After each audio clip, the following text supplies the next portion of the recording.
Peace family, welcome to another divine transmission from the Legends of Antiquity, where we decode the memory in your blood, the codes hidden in plain sight, and the sacred technology of the ancients. Season 2, The Forbidden History of Earth, continues. Today we rise higher, not into conspiracy, but into celestial clarity. Why did every ancient civilization worship the sun? This episode is not about metaphor. This is about solar geometry, cosmic law, vibrational truth, and forbidden knowledge. They didn't worship out of gratitude. They worshipped because they remembered what the sun really was. Let's rise. The sun was not a symbol. It was the source. Before crosses, before crescents, before chakras, there was only the circle, the solar disk. Biola's symbol, etched in stone before written language. Why? Because they knew the sun didn't just light the sky. It organized reality. The sun is not just energy. It is a regulator, a timer, a judge, the throne of divine law made visible. The ancients didn't call it sunlight. They called it divine intelligence in motion. In Kemet, Ra sailed through the heavens by day, and the Duat underworld by night, reborn daily. In India, Surya was a living consciousness, invoked during sunrise mantras to activate the soul. The Inca said Inti birthed their royal bloodline. He wasn't just a god, he was father. The Sumerians called the sun Shamash, the celestial judge who sees all and misses nothing. This wasn't superstition. It was physics wrapped in poetry. Solar temples, sacred alignments, and light calculators. They didn't just bow. Right though, megalithic monuments across the earth are aligned not to random stars, but to the sun. Stonehenge tracks the midsummer sunrise through a precise stone window.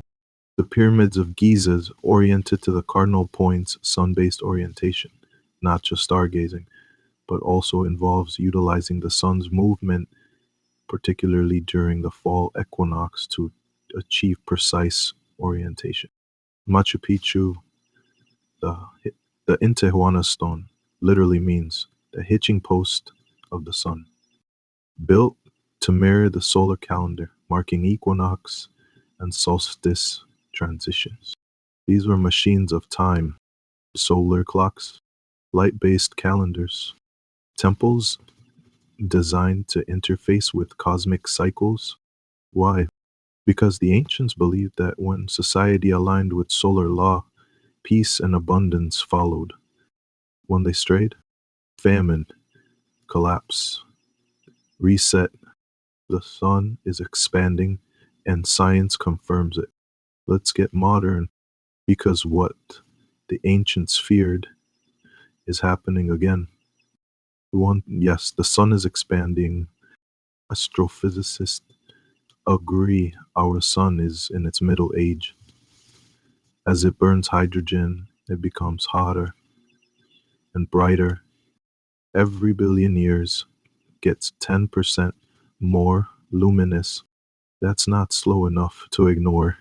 In fact, Earth's climate is already affected by these fluctuations in solar activity. 2. Solar cycle 25, the storm approaches. We're entering the peak of a solar cycle in 2025 to 26. NASA, ESA, and global space agencies confirm massive sunspots, higher solar flare frequencies, risk of Carrington-level events. A Carrington event in 1859 fried telegraphs and set fire to stations. Today will destroy satellites, power grids, internet cables, global trade systems, digital banking. Modern civilization would collapse in hours. And guess what? Governments are preparing, but they're not telling you. They call it infrastructure protection, but it's our protocol again. The Tower of Babel, a rebellion against the sun priesthood. After the flood, humanity began again, but they forgot the sun's law. Let us build a tower to the heavens. Let us make a name for ourselves. This was not unity. This was defiance. The Tower of Babel was not a city of peace. It was a project of ego, not to align with the sun, but to surpass it. This was humanity's attempt to sit in the sea of the gods. The result? Language is scattered, frequencies broken. Why? Because language is sound, and sound is vibration. Vibration is how humans tune to the earth and the sun. Break the vibration, and you break the solar alignment. That tower wasn't destroyed by stone. It was destroyed by sound. And ever since, the priesthood of the sun has gone underground. Solar myths hide a deeper truth. Every culture speaks of fire for the next time. Bible, the elements shall melt with fervent heat. Quran, the sun will be wrapped up and the stars will fall. Vedas, Pralaya, universal dissolution by fire. Mayan, the fifth sun ends with fire, not flood. Hopi, when the sun rises twice in the same day, the world will end. These aren't end-time threats. They're reset protocols. And the elite, they're building bunkers, launching satellites, digitizing humanity. Right? Because they know. So your judgment is returning, remembering the sun within. Now the deeper code, the sun isn't just in the sky. It lives inside you. Your pineal gland reacts to sunlight. Your DNA responds to solar radiation. Your life force rises and sets with solar cycles. When the ancients said, worship the sun, they weren't bound to a ball of fire. They were bowing to the divine order it represents.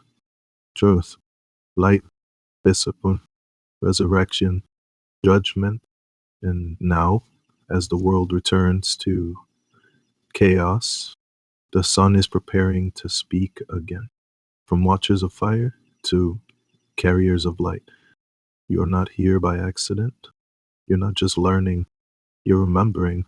The ancients didn't fear the sun. They feared forgetting it. So ask yourself, are you aligned with divine time or building towers from ego? This has been the Legends of Antiquity. Until next time, watch the sky, walk in truth, and talk in faith.